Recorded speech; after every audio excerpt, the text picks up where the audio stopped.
If you are feeling crushed by today's housing market, there may be some answers and solutions for you when it comes to foreclosures and short sales. Joining me right now is Marge and Mike Peck from mychoicelisting.com. It's good to see you both. Thanks for being here today. You have some answers and some clarifications about a lot of things. Let's first start with you, Marge, about foreclosures. We're hearing more and more, some of our own neighbors going through it, and you've obviously dealt with folks who are going through that.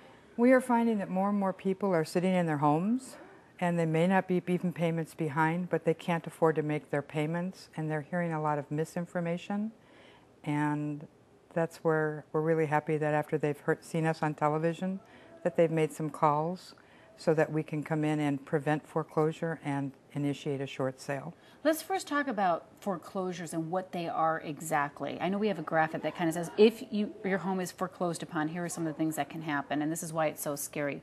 So Marge, obviously you have to forfeit your home to the lender? You have to forfeit your home to a lender, and I've actually heard of one instance where an attorney advised someone to do a deed in lieu of foreclosure. That sounds kind of like, if you give us a deed in lieu of foreclosure, all you're doing is expediting the foreclosure.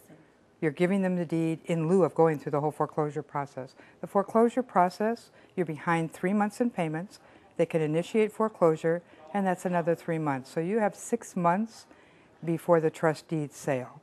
And people don't understand that. That will have a major impact on your credit score, and it could impact your credit score for up to 7 years as far as eligibility to purchase a home. Wow, so that's foreclosure. And I know that now what you're really focusing on are these short sales, and that's the part where I get confused about that as well. I know Mike comes into play here too. You want to talk about the short sales first, what an option is for folks? An option with the short sale is we come in and we put the home on the market. We arrive at the market value for the home, which people are just taken back because they may owe $400,000 on it and it may be market value of $250,000.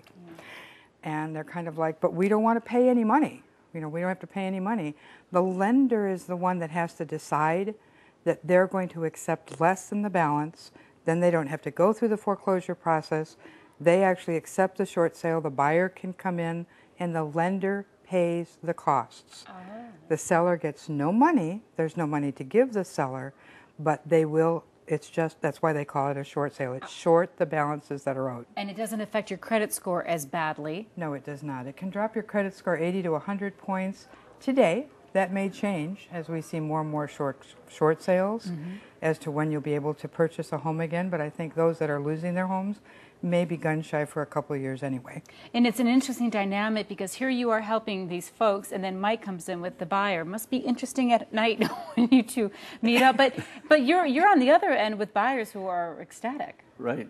There's two sides to every story, and the good part of all of this is that there's a whole lot of buyers, and if the first-time buyer is really advantaged right now because they can come in and buy what a year ago or 2 years ago would have cost them $200,000 or $300,000. Now they can buy it for $100,000 or $150,000. So I get to see all the happy people on the short side.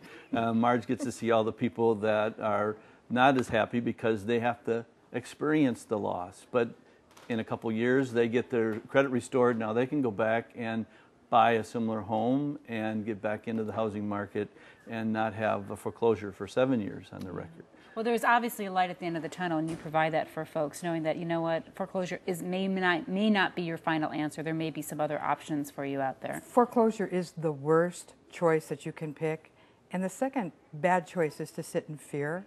Yeah. If you give us a call, we're going to be able to show you what some of the solutions are for your needs. All right. Well, thank you both for joining us today. Very good information. And if you do want to contact Marge and Mike Peck from mychoicelisting.com, very simple, mychoicelisting.com, and there's the phone number 480-CHOICES.